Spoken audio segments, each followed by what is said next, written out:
Hey everyone, and welcome. Today we're going to talk about a supersized celebration called Vaisakhi. It's one of the most fun and important festivals you'll ever see, full of bright colors, fresh starts, and just a ton of happiness.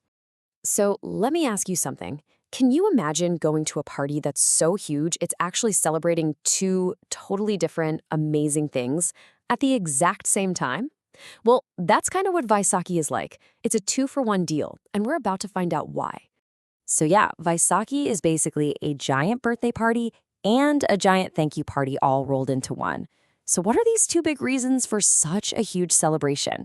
Let's unwrap the first reason right now. First up, Vaisakhi is a massive harvest festival. Seriously, it's a huge deal. It's a time for farmers to finally celebrate after a long season of hard work and to say a big thank you to the earth for all the yummy food that ends up on our plates. See, in a part of India called Punjab, Vaisakhi is the time of year when the winter growing season is officially over.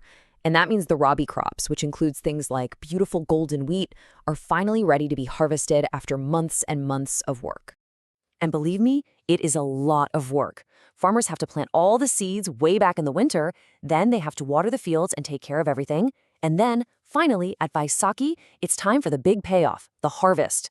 This is the moment they get to see the incredible results of all that effort. So, how do you show that you're super happy and thankful for all that food? You dance, of course. There are these amazing high-energy dances called Bhangra and Gidda, and they are basically just pure joy in motion. It's the perfect way to celebrate. Okay, so that's the giant harvest party, but are you ready for reason number two? This one is a little different. It's all about history, and it's basically the birthday of a real-life superhero team. For this story, we have to jump at our time machine and go way, way back, all the way to the year 1699. On Vaisakhi Day of that year, a wise and brave leader named Guru Gobind Singh Ji did something truly amazing, something that changed history forever. He formed a special community called the Khalsa. Now, you can think of the Khalsa as a team of superheroes. Their mission? To be incredibly brave, to always stand up for what's right, and to help and protect anyone who needed it. And get this part is so cool. To show that everyone on this new team was equal, Guru Gobind Singh Ji gave them all new last names. All the men were given the name Singh, which means lion, and all the women were given the name Kaur, which means princess. Pretty awesome, right? But this superhero team wasn't just about being brave fighters. It was really about living by a special set of rules, a code of kindness. Things like, always be kind, always help others, treat every single person as your equal, and, of course, be brave enough to stand up for what's right.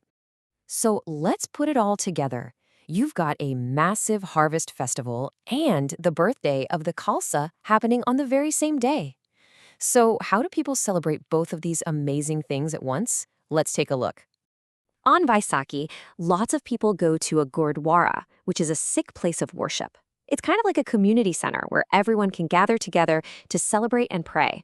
And the best part is, the doors are open to absolutely everyone. And inside the Gurdwara, something really incredible happens. It's called Langar. This is a huge community kitchen that serves a free meal to anyone who walks in the door. And here's what's so powerful about it. Everyone sits on the floor together to eat, showing that we are all equal. No one is more important than anyone else. The party doesn't stay inside, though. Oh no, it spills out into the streets in a huge, joyful parade called a Nagar Kirtan. Imagine music, singing, colorful floats. It's just a massive, happy celebration that shares the joy of Vaisakhi with the entire town. So, after learning all about this amazing festival, what are the big lessons we can take with us? It really all boils down to two very simple but very important ideas. First, Vaisakhi reminds us to be thankful for our own harvest in life. To be grateful for the good things we have, whether it's food, family, or friends. And second, it inspires us to be brave and kind and to always be ready to help others, just like the Khalsa. And that brings us to one last question for you to think about. The festival teaches us to be grateful for the harvest. So, take a second and think, what's your harvest? What's something in your life, big or small, that you're thankful for today?